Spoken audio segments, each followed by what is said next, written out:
जय श्री कृष्णा। राधे राधे दोस्तों, आप सभी का स्वागत है आपके अपने चैनल कृदा माधव क्रिएशंस में। दोस्तों, आज की एकादशी का नाम इंदिरा एकादशी है। तो आइए आज इंदिरा एकादशी की व्रत कथा शुरू करते हैं।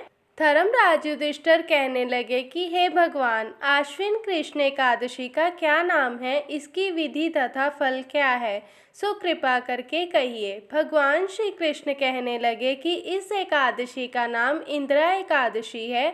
यह एकादशी पापों को नष्ट करने वाली तथा पितरों को अधोगति से मुक्ति देने वाली होती है। प्राचीन काल में सतयुग के समय में महिष्मति नाम की एक नगरी में इंद्रसेन नाम का एक प्रतापी राजा धर्मपूर्वक अपनी प्रजा का पालन करते हुए शासन करता था।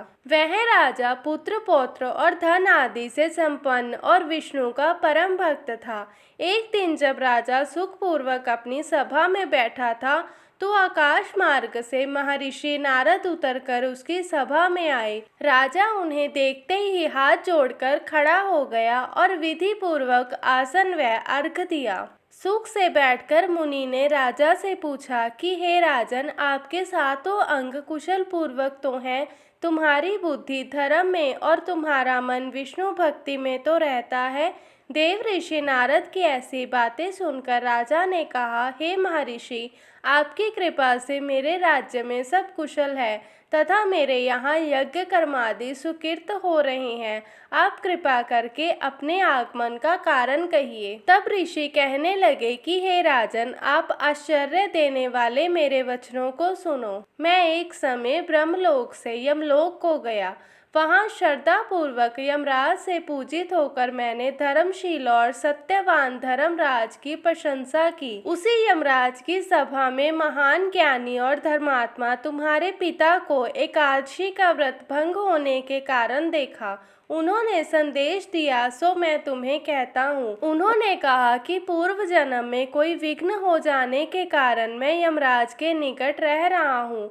सो हे पुत्र, यदि तुम आश्विन कृष्णा इंदिरा एकादशी का व्रत मेरे निमित्त करो तो मुझे स्वर्ग की प्राप्ति हो सकती है। इतना सुनकर राजा कहने लगे कि हे महर्षि, आप इस व्रत की विधि मुझसे कहिए। नारद जी कहने लगे, आश्विन माह की कृष्ण पक्ष की दशमी के दिन प्रातःकाल श्रद्धा पूर्वक स्नान आदि से निवृत्त होकर पुनः दोपहर को नदी आदि में जाकर स्नान करें। फिर श्रद्धा पूर्वक पितरों का श्राद्ध करें और एक बार भोजन करें।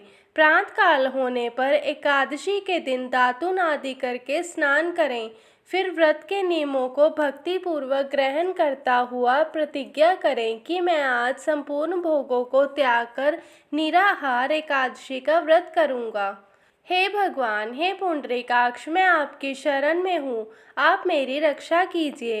इस प्रकार नियम पूर्वक शालिग्राम की मूर्ति के आगे विधि पूर्वक श्राद्ध करके योग्य ब्राह्मणों को फलाहार का भोजन कराएं और दक्षिणा दें। पितरों के श्राद्ध से जो बच जाए उसे सूंघकर गौ को दान दें तथा धूप दीप गंध पुष्प नैवेद्य आदि सब सामग्री से ऋषिकेश भगवान का पूजन करें। रात में भगवान के निकट जागरण करें। इसके पश्चात द्वादशी के दिन प्रातःकाल होने पर भगवान का पूजन करके ब्राह्मणों को भोजन कराएं। भाई बंधुओं, स्त्री और पुत्र सहित आप भी मौन होकर भोजन करें। नारद जी कहने लगे कि हे राजन, इस विधि से यदि तुम आलस्य रहित होकर इस एकादशी का व्रत करोगे तो तुम्हारे पिता अवश्य ही स्वर्गलोक को जाएंगे।